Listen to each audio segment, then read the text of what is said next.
Hello. Okay, आवाज येत आहे स्क्रीन?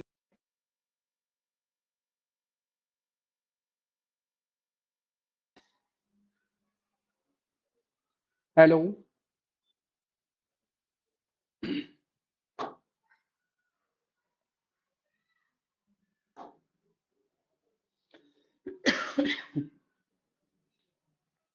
बघा, पुढचा जो आपला टॉपिक आहे, आवाज येत आहे का सगळ्यांना? स्क्रीन दिसते? हो सर. ओके ओके, चला अजून 1 मार्कासाठी आपल्याला या टॉपिक साठी अभ्यास करावा लागणार आहे. प्रेपोजिशन्स. तर आपण आता डायरेक्ट प्रेपोजिशन कोणतं केव्हा वापरायचं हे पाहूया. बघा, पहिला आहे अमंग. काय आहे? अमंग. तर हे कधी वापरायचं आपण? बघा, वापर कधी करायचा? 2 किंवा अधिक व्यक्ती किंवा वस्तूच्या मध्ये. 2 किंवा अधिक व्यक्ती किंवा वस्तू यांच्या मध्ये. 2 पेक्षा अधिक, स्पेशली लक्षात ठेवायचं. 2 पेक्षा अधिक. उदाहरण पहा, I found him standing among कुठं? क्राऊड. क्राऊड मध्ये किती लोक असतात? भरपूर असतात. म्हणून काय सांगितलेलं आहे? मी त्याला गर्दीत उभे असलेले पाहिले. ती गर्दीत अनेक लोक असतात, त्यामुळे आपण काय वापरायचंय? अमंग. इथं बिटवीन वापरायचंय का? बिटवीन वापरायचं नाही, अमंग वापरायचं. कधी बिटवीन कधी वापरायचं? बिटवीन 2 असेल तर. 2 पेक्षा जास्त असेल तर अमंग वापरायचं. पाहता इथं दिलंय, तेच दिलेलं आहे. बिटवीन केवळ 2 व्यक्ती किंवा वस्तूंच्या मध्ये अशी स्थिती दर्शवण्यासाठी आपण काय वापरतो? बिटवीन वापरतो. बघा, डिस्ट्रीब्यूट दीज प्राइजेस बिटवीन कोणाकोणामध्ये? राम आणि श्याम. इथं अमंग वापरायचं का आपण? नाही, इथं बिटवीनच योग्य आहे. 2 व्यक्तीमध्ये. 2 पेक्षा जास्त जर असतील तर आपल्याला अमंग वापरायचं. ही बक्षिसे राम आणि श्याम यांच्यात वाटून द्या. दोघेच आहेत, राम आणि श्याम, म्हणून बिटवीन बरोबर आहे. दोघांपेक्षा जास्तच्या मध्ये असा अर्थ नसेल तर अमंग वापरावं लागेल आपल्याला. त्याच्यानंतर कॉमन प्रेपोजिशन आपण घेऊया. इन कधी वापरायचं आपल्याला पहा.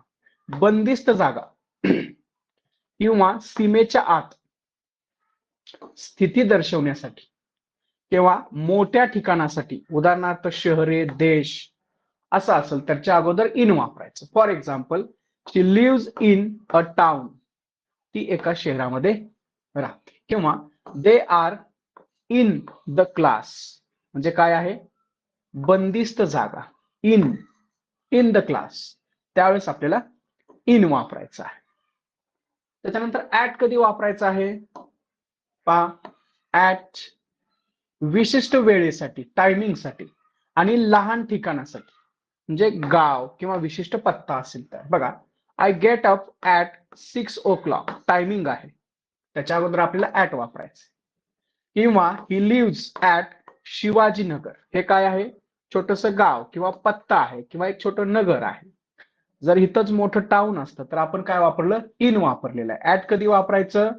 लहान ठिकाणासाठी. बघा, इन मोठ्या ठिकाणासाठी, ऍट लहान ठिकाणासाठी. अबाउट कधी वापरायचं? अबाउट अंदाजे वेळ किंवा संख्या दर्शवण्यासाठी. अर्थात त्याचा काय अर्थ होतो? सुमारे किंवा जवळजवळ. एखाद्या गोष्टीबद्दल किंवा संबंधित च्या आसपास या अर्थाने सुद्धा. बघा, उदाहरण, इट कॉस्ट अबाउट 100. त्याची किंमत सुमारे किती आहे? अबाउट सुमारे 100 रुपये आहे. He lives about his means. म्हणजे काय आहे? त्याच्या ऐपतीपेक्षा जास्त. About his means. पुढं, read the passage about and solve the question. आता हे जे उदाहरण आहे तिथून पुढचे हे स्पेशली जे आहे हे लिव्हज इथून थोडं स्पेलिंग मिस्टेक झालेली आहे. ते अबाउट त्याच्यावरच आहे, हे फक्त अबाव आहे. हे काय आहे? अबाव, ही आहे. He lives above his means, म्हणजे त्याच्या ऐपतीपेक्षा जास्त खर्च करतोय तो. अबाव आहे, ते अबाउट नाही, स्पेलिंग मिस्टेक झालेले आहे. रीड द पॅसेज अबाव म्हणजे वरचा पॅसेज वाचा आणि सॉल्व द क्वेश्चन्स. तर वरील उतारा वाचा आणि प्रश्नांची उत्तरे द्या, असं आहे ऍक्च्युअल मध्ये ते. त्याच्यानंतर सिन्सचा उपयोग येतो तुम्हाला. सिन्स कधी वापरायचा आपल्याला? एखादी क्रिया कधीपासून सुरू झाली त्याचा सुरुवातीचा जो बिंदू आहे तो दर्शवण्यासाठी आपल्याला सिन्स वापरायचा. उदाहरणार्थ बघा, इट हॅज बीन रेनिंग. कधीपासून? सिन्स मॉर्निंग, सकाळपासून.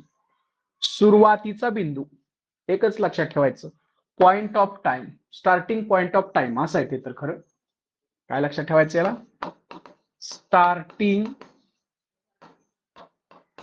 पॉइंट. स्टार्टिंग पॉइंट लक्षात ठेवा, मग तो टाइमचा असेल, एखाद्या दुसऱ्या घटनेचा असेल. तर सकाळपासून पाऊस पडत आहे, तर सिन्स कधी वापरायचे आपल्याला? स्टार्टिंग पॉइंट साठी सिन्स वापरायचे. त्याच्यानंतर दुसरा पण येतो हा फ्रॉम. फ्रॉम कधी वापरायचा आहे? वापर कधी करायचा? एखाद्या बिंदूचा सुरुवातीचा, एखाद्या क्रियेचा सुरुवातीचा बिंदू आणि अंतिम बिंदू दोन्ही दिले असतील तर आपल्याला फ्रॉम वापरायचा आहे. बघा, most people work from 9 AM to, म्हणजे ज्या वेळेस टू असेल त्या वेळेस इकडे काय आलेलं पाहिजे आपल्याला? फ्रॉम पाहिजे. बहुतेक लोक सकाळी 9 ते संध्याकाळी काम करतात. त्याच्यानंतर फॉर आहे. फॉर कधी वापरायचा आहे पहा, महत्वाचा नियम आहे. क्रियेचा कालावधी, ड्युरेशन ऑफ टाइम. बघा, she has been working in this company for 10 years. कालावधी सांगितलेला आहे. ड्युरेशन ऑफ टाइम, क्रियेचा कालावधी जर सांगितलेला असेल तर फॉर वापरायचं, सिन्स वापरायचं नाही. फ्रॉम सिन्स वापरायचं नाही, फ्रॉम वापरायचं नाही, हे दोन्ही पण चूक आहे. फॉर वापरायचं कधी? क्रियेचा एक्झॅक्ट कालावधी दिला असेल त्यावेळेस. त्याच्यानंतर पुढचा इनटू, म्हणजे बाहेरून आत, स्पेशली गतिमान प्रवेश दर्शवण्यासाठी. बाहेरून आत. उदाहरणार्थ, children ran into the class. वर्गामध्ये ते काय केले? मुलं धावत गेली, मुले वर्गात धावत गेली. बाहेरून आत, त्यावेळेस इनटू वापरायचं, इन वापरायचं नाही, इनटू वापरायचं आहे. त्याच्यानंतर टुवर्ड्स. बघा, एखाद्या दिशेने किंवा च्या दिशेने, च्या दिशेने लक्षात ठेवा. उदाहरण, he went towards the temple. कुठल्या दिशेने गेला तो? मंदिराच्या दिशेने गेला. टुवर्ड्स, एखाद्या दिशेने किंवा च्या दिशेने यात. त्याच्यानंतर आहे अपॉन. अपॉन, एखाद्या वस्तूवर उडी मारणे, स्पेशली गतिमान क्रिया दर्शवण्यासाठी अपॉन म्हणतात. एखाद्या वस्तूवर उडी मारायची. उदाहरण पहा, the cat jumped upon the table. टेबलवर उडी मारली, म्हणजे अपॉन लिहायचं. इथं ऑन लिहायचं नाही, अपॉन, कारण खालून वर एखाद्या वस्तूवर दिलेलं आहे, उडी मारणे. खालून वर वर आहे म्हणून अपॉन. फक्त स्थिती सांगायची असेल तर ऑन. मांजरीने टेबलावर उडी मारली, मांजरी टेबलावर बसली आहे असं होऊ शकतं बरं का, पण ऑन त्यावेळेस येईल. ओव्हर. ओव्हर मध्ये काय आहे पहा, एखाद्या वस्तूचा वर पण, एखाद्या वस्तूच्या वर पण त्याला स्पर्श न करता. ऑन हे काय असतं? स्पर्श करून असतं. ऑन हे काय असतं? स्पर्श करून असतं. ओव्हर हे काय असतं? स्पर्श न करता, काही अंतर सोडून. एखादी गोष्ट संपली आहे या अर्थानं सुद्धा ओव्हर म्हणतात. जसं उदाहरण पहा, there is a bridge over the river. रिव्हरच्या वर काय आहे? पूल आहे, म्हणजेच ओव्हर वापरायचं. त्याच्यानंतर द मीटिंग इज ओव्हर, म्हणजे संपली आहे. इथं संपली या अर्थानं वापरलेला आहे. संपली या अर्थाने पण वापरतात आणि स्पर्श न करता वर या अर्थाने पण वापरतात. द मीटिंग इज ओव्हर नाव, आता बैठक संपली आहे. म्हणजे दोन्ही अर्थानं लक्षात ठेवायचं. बिफोर च्या अगोदर स्पेशली वेळेच्या संदर्भात आणि च्या समोर स्थानाच्या संदर्भात दोन्ही महत्वाचं आहे. स्पेशली तुम्हाला हे एक्झामला येतं, हे सगळ्यांनाच माहिती आहे, हे येतच नाही आता, हे येत आहे च्या समोर. उदाहरण पहा, I have not seen her before म्हणजे च्या अगोदर, याच्या अगोदर किंवा यापूर्वी मी तिला पाहिलेले नाही, पण हे येत नाही आता. आता आपल्या परीक्षेला काय येतं, I stood before the table. इथं बिफोर म्हणजे काय आहे, टेबला समोर. I stood before the table हे येतं. I will come before 7 o'clock हे येत नाहीये परीक्षेला. हे येतं बिफोर म्हणजे च्या समोर, स्पेशली स्थानाच्या संदर्भात. तिथून प्रश्न असतो बिफोर टेबल. त्याच्यानंतर विथ, विथ च्या बरोबर म्हणजे सोबत. निर्जीव साधनांच्या सहाय्याने एखादी क्रिया केली असल्यास एखादे गुणवैशिष्ट्य दर्शवण्यासाठी. उदाहरण पहा, he is playing with a dog. तो कुत्र्यासोबत खेळत आहे, with a dog. He writes with a pen, पेनने लिहित आहे, साधन आहे. त्याच्या पुढे हे आहे वैशिष्ट्य सांगितलेले आहे. आता Sita is a girl with golden ears. Sita ही सोनेरी कानाची मुलगी आहे, golden ears, with golden years.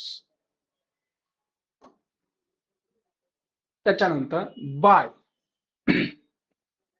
B Y, by. Passive voice मध्ये आपल्याला माहित आहे एजंट म्हणून वापरतात. त्याच्यानंतर च्या जवळ किंवा च्या बाजूला या अर्थाने वापरतात. त्याच्यानंतर च्या जवळ किंवा च्या बाजूला या अर्थाने वापरतात. वेळेची मर्यादा किंवा डेडलाईन सांगण्यासाठी, दर्शवण्यासाठी वापरतात. प्रवासाचे साधन दर्शवण्यासाठी वापरतात. याच्यावरती प्रश्न आला होता मागच्या वेळेस, प्रवासाचे साधन. बघा, the dog was beaten by him with a stick. त्याच्याकडून काठीने मारले गेले, विथ अ स्टिक. आता बाय इथं काय, पॅसिव्ह म्हणून वापरलेलं आहे. स्टँड बाय मी, माझ्या जवळ उभे राहा, स्टँड बाय मी. त्याच्यानंतर वुड यू कम बाय पर्यंत, किती वाजेपर्यंत, 5 वाजेपर्यंत, बाय 5 o'clock. आणि अजून एक आहे त्याचा उपयोग, आय शॅल गो बाय, कशाने जातील ते, बसनं जाईल, ने या अर्थाने. इथं काय आहे, 5 वाजेपर्यंत, पर्यंत या अर्थाने. म्हणजे प्रत्येक वेळी याचा अर्थ बदललेला आहे वाक्याच्या स्वरूपानुसार. आता महत्वाचा फरक काय आहे, निर्जीव साधनासाठी विथ आणि सजीव कर्त्यासाठी बाय वापरतात. महत्वाचं आहे ते सुद्धा. निर्जीव साधनासाठी विथ वापरायचं आपल्याला, सजीव कर्त्यासाठी बाय वापरायचं आहे. त्यानंतर अंडर, नंबर 16, अंडर, एखाद्या वस्तूच्या खाली स्पर्श न करता किंवा स्पर्श करून लगेच. च्या अधीन किंवा च्या नियंत्रणाखाली दुसरा अर्थ आहे. बघा, we sat under a tree, under a tree, झाडाखाली बसतो. परंतु अजून एक वापर आहे, ही वर्क्स अंडर मी, तो माझ्या हाताखाली काम करतो, म्हणजे माझ्या कंट्रोलिंग खाली काम करतो.